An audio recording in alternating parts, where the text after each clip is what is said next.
జిల్లా కేంద్ర సహకార బ్యాంకు పరిధిలోని ప్రాథమిక వ్యవసాయ పరపతి సంఘాలు రైతులకు రుణాలు ఇచ్చి వారికి అభ్యున్నతికి పాటుపడాల్సి ఉంటుంది.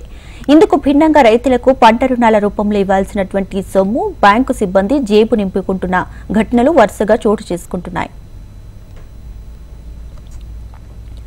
అన్నదాతకు రుణాలు ఇచ్చి పూర్తి సహాయ సహకారాలు అందించాల్సిన జిల్లా పరస్పర సహకార బ్యాంకులో దొంగలు పడ్డారు. పై అధికారుల కళ్లు కప్పి ఎలాంటి అనుమానం రాకుండా ఏకంగా 80 లక్షల రూపాయలను బ్యాంకు లాకర్లో నుంచి బయటకు తెచ్చి ఇద్దరు కింది స్థాయి అధికారులు తమ జేబులు నింపుకున్నారు. ఈ తతంగంపై బ్రాంచ్ మేనేజర్కు అనుమానం రాకుండా ఈ ఇద్దరు జాగ్రత్త పడ్డారు. అయితే నెలవారీ నగదు లెక్కల లావాదేవీల పరిశీలనలో మొత్తం నగదులో తక్కువ తేలడంతో ఈ నగదు స్వాహా భాగోతం బయటకు వచ్చింది. దీంతో ఆ ఇద్దరు అధికారులను సస్పెండ్ చేస్తూ క్రిమినల్ కేసుకి సిఫార్సు చేశారు. నంద్యాల జిల్లా ఆత్మకూరు రెవెన్యూ డివిజన్ పరిధిలోని ఆత్మకూరు, కొత్తపల్లి, పాములపాడు మండలాల పరిధిలో రైతుల కోసం ఆత్మకూరులో జిల్లా సహకార బ్యాంకు ఏర్పాటైంది. ఈ బ్యాంకు పరిధిలో ఉన్నటువంటి ప్రాథమిక సహకార సంఘాలకు ఈ బ్యాంకు ద్వారా రుణాలు ఇస్తుంటారు.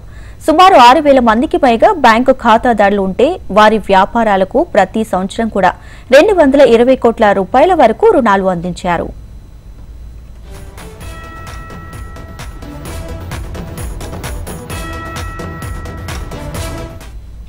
ఆత్మకూరు కేసీడీసీ బ్యాంకులో క్యాషియర్ గా పనిచేస్తున్నటువంటి అల్తాఫ్ హుసేన్, అసిస్టెంట్ మేనేజర్ రంగయ్య ఇద్దరు కలిసి స్ట్రాంగ్ నుంచి నగదును రోజువారీ లావాదేవీలకు బయటకు తెచ్చే క్రమంలోనే కొంత మొత్తాన్ని దాచేవారు.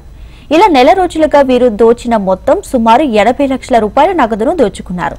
బ్రాంచ్ మేనేజర్ పులిరాజుకి కూడా అనుమానం రాకుండా డబ్బును కాజేశారు.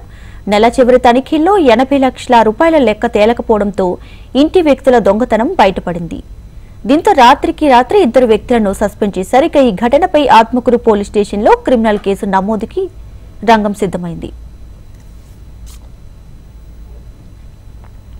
ఇంత భారీ మొత్తంలో బ్యాంకు లాకర్లో నగదును స్వాహా చేస్తుంటే నిధుల పట్ల అలసత్వం, నిర్లక్ష్యం వహించినందుకు సంజయ్ ఇవ్వాలని ఉన్నతాధికారులు ఆత్మకూరు బ్రాంచ్ మేనేజర్ పులిరాజుని కోరారు.